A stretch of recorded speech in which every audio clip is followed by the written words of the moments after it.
بسم الله الرحمن الرحيم. حافظوا على الصلوات والصلاة الوسطى وقوموا لله قانتين. فإن خفتم فرجالا أو ركبانا فإذا أمنتم فاذكروا الله كما علمكم ما لم تكونوا تعلمون.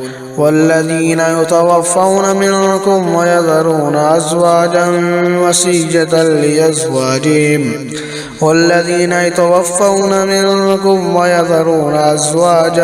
وصية لأزواجهم متاعا إلى الحول غير إخراج، فإن خرجن فلا جناح عليكم فيما فعلن في أنفسهن من معروف، والله عزيز حكيم.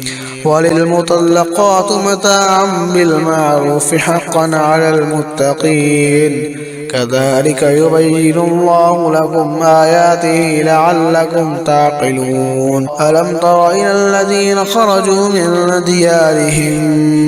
من ديارهم وهم ألوف حذر الموت فقال لهم الله موتوا ثم أحياهم، إن الله لذو فضل على الناس ولكن أكثر الناس لا يشكرون. وقاتلوا في سبيل الله واعلموا أن الله سميع عليم. من ذا الذي يقرض الله قرضا حسنا فيضاعفه له أضعافا كثيرة، والله يقبض ويبسط وإليه ترجعون.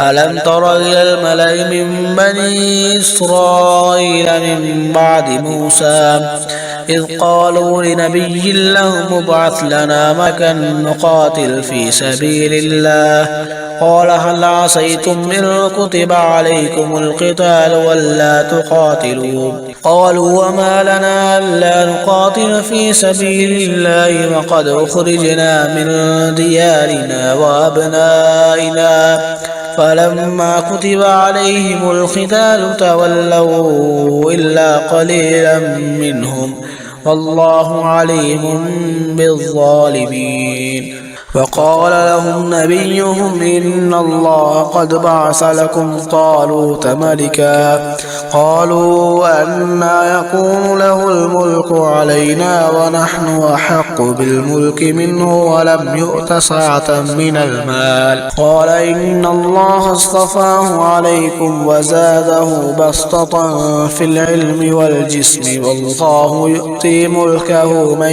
يشاء والله واسع عليم. فقال لهم نبيهم إن آية ملكه أن يأتيكم التابوت فيه سكينة من ربكم وبقية مما ترك آل موسى وآل هارون تحمله الملائكة، إن في ذلك لآية لكم إن كنتم مؤمنين. فلما فصل طالوت بالجنود قال إن الله مبتليكم بنهر فمن شرب منه فليس مني ومن لم يطعمه فإنه مني إلا من اغترف غرفة بيده، فشربوا منه إلا قليلا منهم، فلما جاوزه هو والذين آمنوا معه قالوا لا طاقة لنا اليوم بجالوت وجنوده. قال الذين يظنون أنهم ملاقو الله كم من فئة قليلة غلبت فئة كثيرة بإذن الله والله مع الصابرين. ولما برزوا لجالوت وجنوده قالوا ربنا أفرغ علينا صبرا وثبت أقدامنا وانصرنا على القوم الكافرين، فهزموهم بإذن الله وقتل داود جالوت وآتاه الله الملك والحكمة وعلمه مما يشاء، ولولا دفع الله الناس بعضهم ببعض لفسدت الأرض ولكن الله ذو فضل على العالمين. تلك آيات الله نتلوها عليك بالحق وإنك لمن المرسلين.